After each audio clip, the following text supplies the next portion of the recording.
नमस्कार विद्यार्थियों, आपका स्वागत है, अभिनंदन है। अधिगम टॉपिक हमने स्टार्ट किया था। अधिगम में हमने अर्थ, परिभाषा, विशेषण ये सब पढ़ने के बाद हम सिद्धांतों पर चले थे और सिद्धांतों में हमने पहला सिद्धांत पढ़ा है। कौन सा सिद्धांत? उद्दीपक अनुक्रिया सिद्धांत, जो किसने दिया है? थॉर्नडाइक। निवासी कहाँ के थे? अमेरिका। सिद्धांत कब दिया था? 1913 में। प्रयोग किस पर किया था? बिल्ली पर। और बिल्ली पर किए गए प्रयोग से दूसरा नाम क्या निकला था? प्रयास व त्रुटि, प्रयत्न व भूल का सिद्धांत।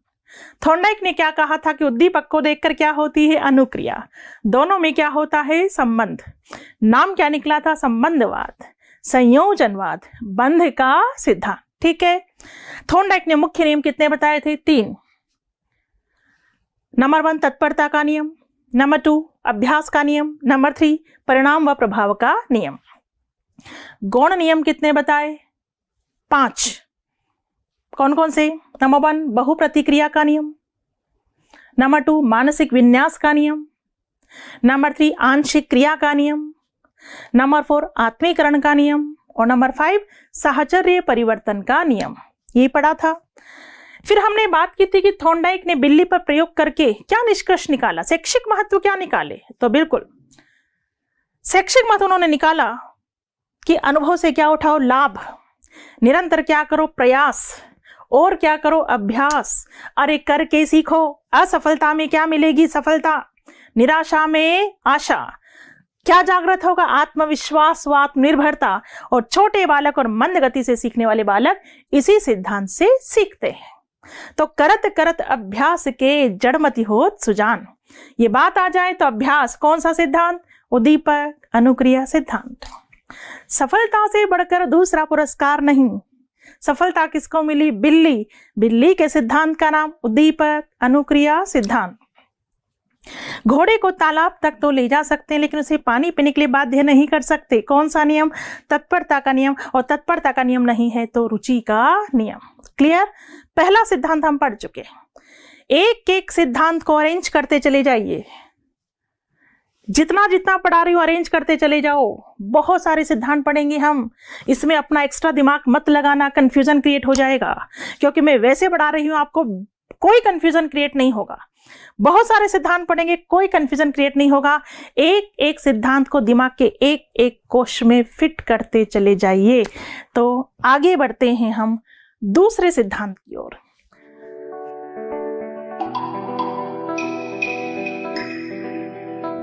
दूसरा सिद्धांत पढ़ने जा रहे हैं, नंबर 2।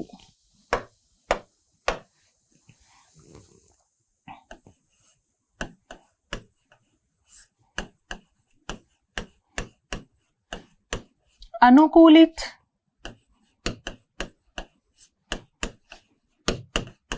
अनुक्रिया सिद्धांत।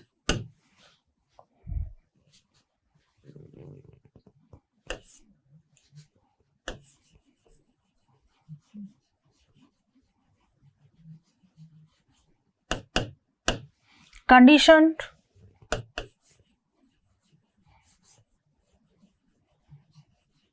रेस्पॉन्स थ्योरी, शॉर्ट में कहेंगे CR थ्योरी। ठीक है। अनुकूलित अनुक्रिया सिद्धांत, condition response theory, CR theory, या हम कहेंगे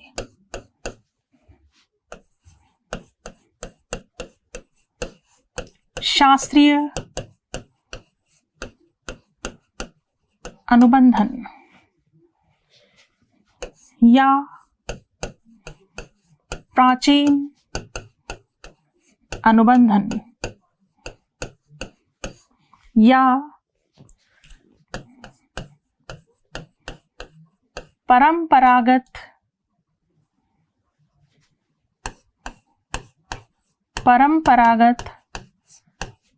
अनुबंधन सिद्धांत। इंग्लिश में कहेंगे क्लासिकल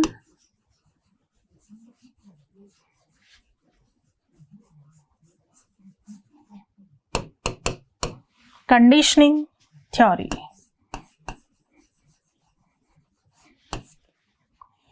ठीक है, या इसका नाम है संबंध प्रतिक्रिया।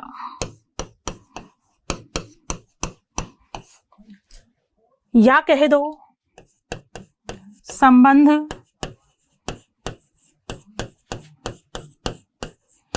प्रत्यावर्तन का सिद्धांत। इंग्लिश में कहेंगे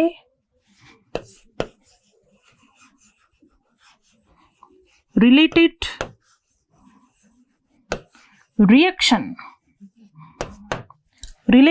रिएक्शन थ्योरी। ठीक है। या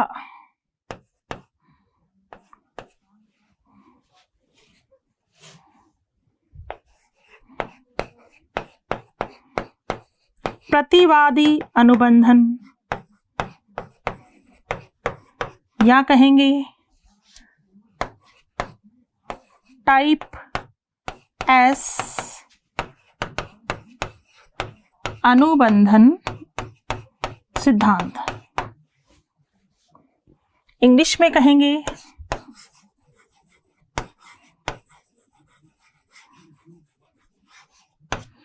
रेस्पोंडेंट कंडीशनिंग।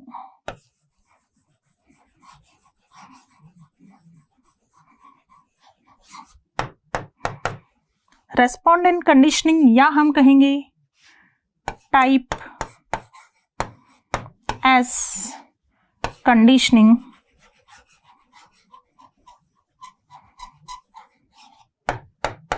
थ्योरी। ठीक है। या हम इसे कहते हैं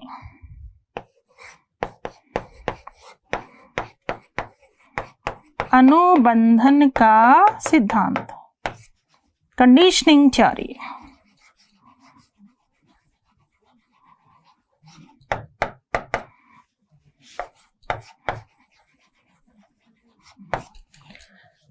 इतने सारे नाम हैं, तो पहले देखिए, पहले सिंपल वे में देखिए, कंफ्यूज होने की जरूरत नहीं, सारे नाम समझ में आ जाएंगे। लेकिन कब? जब पूरा सिद्धांत पढ़ोगे तब सारे नाम बिल्कुल क्लियर हो जाएंगे। अभी केवल ध्यान रखिएगा, अनुकूलित अनुक्रिया सिद्धांत, condition response theory, CR theory. शास्त्रीय अनुबंधन कह दो, प्राचीन अनुबंधन कह दो, परंपरागत अनुबंधन सिद्धांत कह दो। इंग्लिश में कहेंगे क्लासिकल कंडीशनिंग थ्योरी। संबंध प्रतिक्रिया कह दो या संबंध प्रत्यावर्तन का सिद्धांत, रिलेटेड रिएक्शन थ्योरी। प्रतिवादी अनुबंधन कह दो या टाइप एस अनुबंधन, रेस्पोंडेंट कंडीशनिंग या टाइप एस कंडीशनिंग थ्योरी। या कहेंगे अनुबंधन का सिद्धांत, कंडीशनिंग थ्योरी। इतने सारे नाम पहले आपको ध्यान रखने हैं। ठीक है।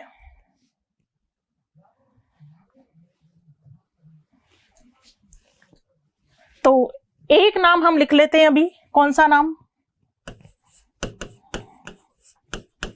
अनुकूलित अनुक्रिया सिद्धांत। ठीक है। अभी एक नाम लिख लेते हैं हम, अनुकूलित अनुक्रिया सिद्धांत। प्रवर्तक कौन है? पावलोव। इनका पूरा नाम क्या है? Ivan Petrovich Pavlov. ठीक है। ये निवासी कहाँ के हैं? रूस के। इन्होंने सिद्धांत कब दिया? 1904 में। प्रयोग किस पर किया? कुत्ते पर।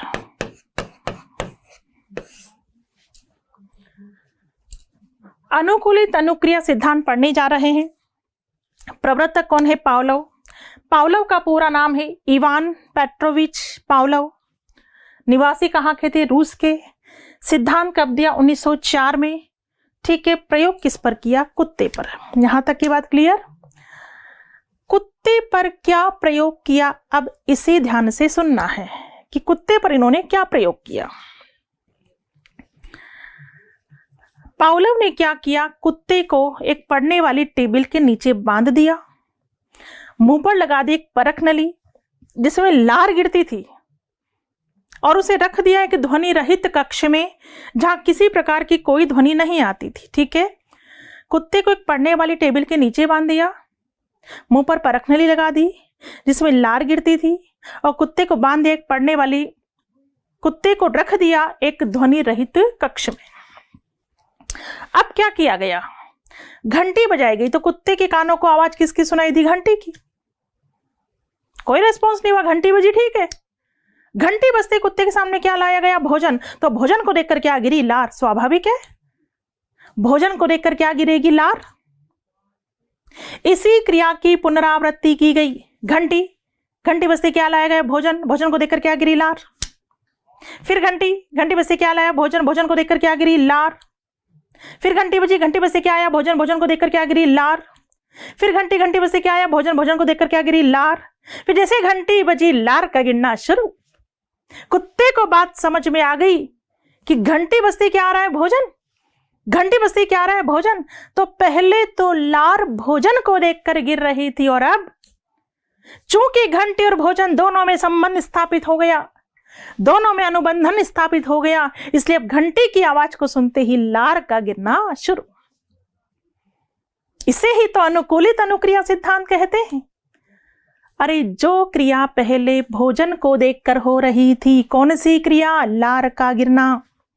वही क्रिया घंटी की आवाज को सुनकर होने लगी, इसी को हम अनुकूलित अनुक्रिया सिद्धांत कहते हैं। इस प्रयोग को एक बार फिर से समझिए।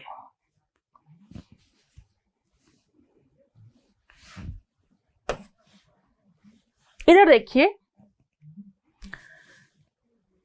ये पहली सिचुएशन है, घंटी बजी तो क्या लार गिरी? नहीं गिरी। घंटी से क्यों लार गिरेगी? अरे लार गिरती है कोई खाने वाली चीज को देखकर, जैसे आप जलेबी सामने आ जाए, समोसे सामने आ जाए, कोई मीठी सी चीज सामने आ जाए जो आपकी फेवरेट चीज हो खाने की, तो लार गिरेगी। बेकार की चीजों को देखकर तो लार नहीं गिरेगी। तो घंटी बजी, कुछ नहीं हुआ, लेकिन फिर क्या आया? भोजन। तो भोजन को देखकर क्या गिरी? लार। भोजन को देखकर क्या गिरी? लार।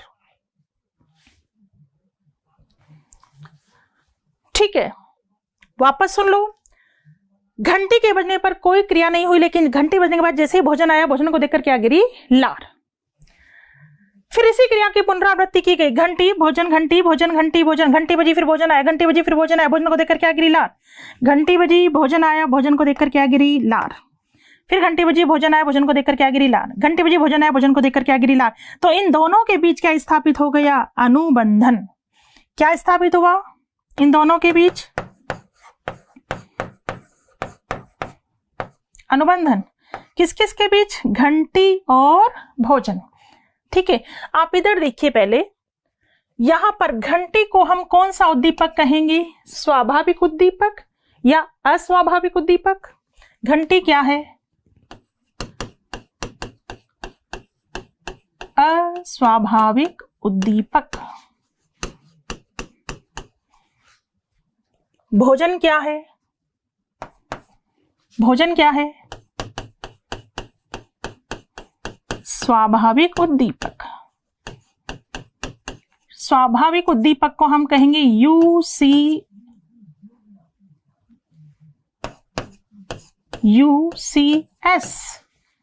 अस्वाभाविक उद्दीपक को क्या कहेंगे? CS। वापस देख लो, घंटी क्या है? अस्वाभाविक उद्दीपक। अस्वाभाविक उद्दीपक को हम क्या बोलेंगे? CS। इंग्लिश टर्म आपको देखने में उल्टे लग सकते हैं, लेकिन ये सीधे ही हैं। इनकी फुल फॉर्म भी मैं अभी आपको लिखवा दूंगी। यहां सिंपल देखिए, कंडीशन रेस्पॉन्स। अस्वाभाविक उद्दीपक घंटी है, घंटी को इंग्लिश में क्या कहेंगे? CS। भोजन क्या है? स्वाभाविक उद्दीपक, और स्वाभाविक उद्दीपक को कहेंगे UCS, अनकंडीशन स्टिमुलस। ठीक है, घंटी बजने पर कोई रेस्पॉन्स नहीं हुआ, लेकिन जैसे ही भोजन आया, लार गिरी। जब इसी क्रिया की क्या की गई? पुनरावृत्ति। क्या की गई है?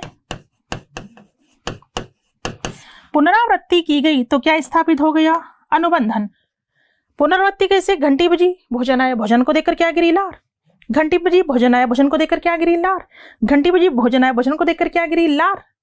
दोनों में क्या स्थापित हो गया? अनुबंधन। तो अनुबंधन स्थापित होने के बाद जैसे ही घंटी बजी, लार का गिरना शुरू। जैसे ही घंटी बजी, लार का गिरना शुरू। ये अनुबंधन अनुबंधन यहाँ स्थापित हुआ, तो अनुबंधन होने के बाद की क्या क्रिया है? जैसे ही घंटी बजी लार का गिनना शुरू, अनुबंधन होने के बाद।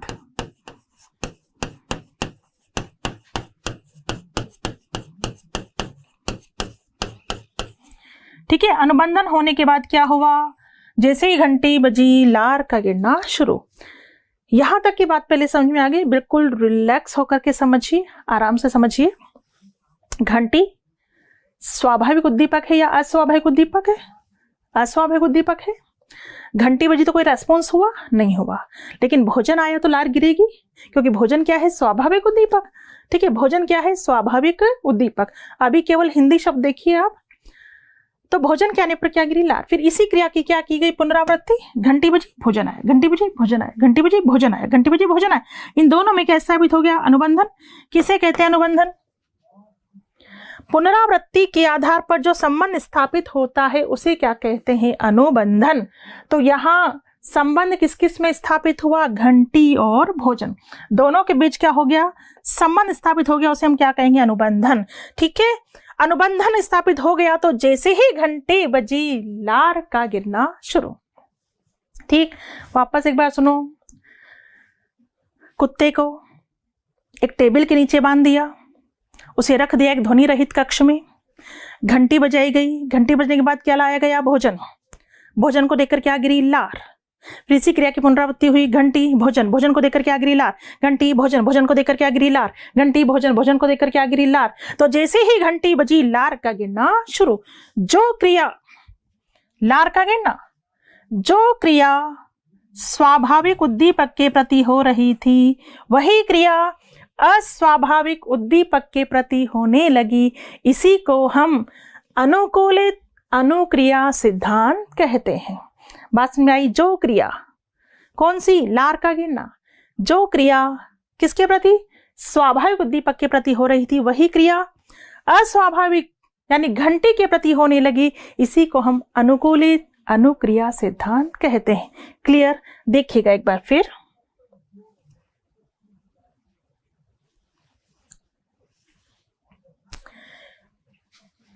डायग्राम के द्वारा आपने बिल्कुल मैंने दिखाया, उसके द्वारा समझ लिया, वो वापस इधर आइए। जस्ट हम इसी तरह समझते हैं। कुत्ता, घंटी, घंटी बजी, फिर क्या आया? भोजन। ठीक है, घंटी बजी, फिर क्या आया? भोजन। भोजन क्या है? भोजन क्या है? स्वाभाविक उद्दीपक, UCS। घंटी क्या है? अस्वाभाविक उद्दीपक यानी CS। ठीक है, प्रयोग क्या था? कुत्ते ने घंटी की आवाज सुनी, कोई रेस्पॉन्स हुआ नहीं। फिर क्या देखा? भोजन। भोजन, भोजन को देखकर क्या गिरी? लार।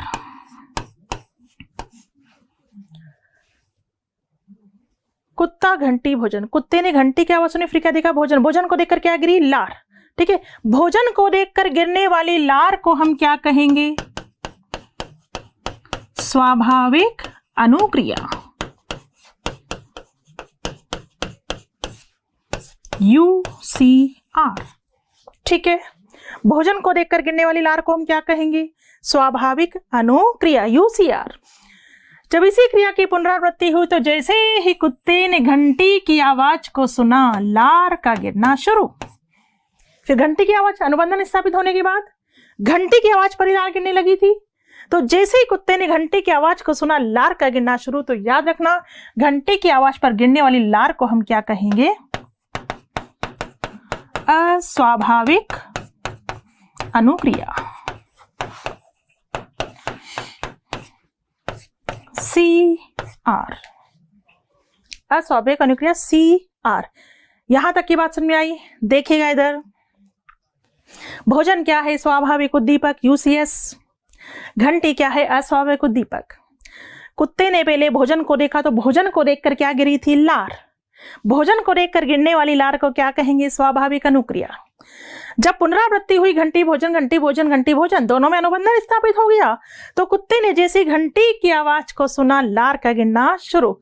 घंटी की आवाज पर गिरने वाली लार को हम क्या कहेंगे? अस्वाभाविक अनुक्रिया। ठीक, यहां से पहले मुझे क्वेश्चंस के आंसर दीजिए, इस चीज को क्लियर करें। पहले बताइए, पावलोव के प्रयोग में भोजन को क्या कहेंगे? भोजन को क्या कहेंगे? स्वाभाविक उद्दीपक। पावलोव के प्रयोग में घंटी को क्या कहेंगे? अस्वाभाविक उद्दीपक। पावलोव के प्रयोग में भोजन के उपस्थित होने पर होने वाली अनुक्रिया को क्या कहेंगे? स्वाभाविक अनुक्रिया। पावलोव के प्रयोग में घंटी के उपस्थित होने पर होने वाली अनुक्रिया को क्या कहेंगे? अस्वाभाविक अनुक्रिया। इतनी बात क्लियर पहले? ठीक है, तो इधर देखिए, जो क्रिया, कौन सी क्रिया? लार का गिरना।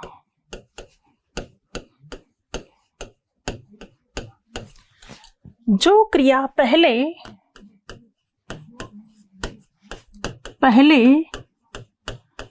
स्वाभाविक उद्दीपक,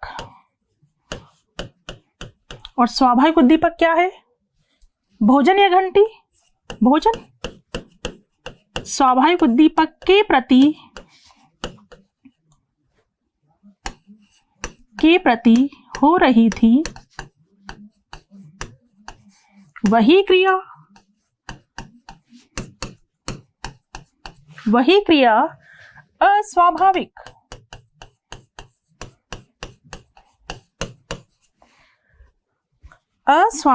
उद्दीपक के प्रति होने लगी। ठीक है, अस्वाभाविक उद्दीपक क्या होगा? घंटी।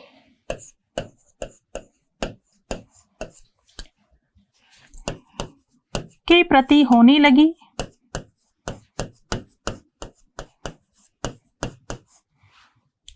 इसी को हम अनुकूलित अनुक्रिया सिद्धांत कहते हैं। पहले तो ये बात क्लियर, जो क्रिया, कौन सी क्रिया? लार का गिरना। जो क्रिया पहले स्वाभाविक उद्दीपक के प्रति हो रही, स्वाभाविक उद्दीपक क्या है? भोजन। भोजन के प्रति हो रही थी, वही क्रिया अस्वाभाविक उद्दीपक यानी घंटी के प्रति होने लगी। इसी को हम अनुकूलित अनुक्रिया सिद्धांत कहते हैं। इतनी बात क्लियर है? पहले आप इंग्लिश टर्म को भी समझ लीजिए। पहला शब्द क्या था हमारे पास? UCS। UCS को क्या कहेंगे?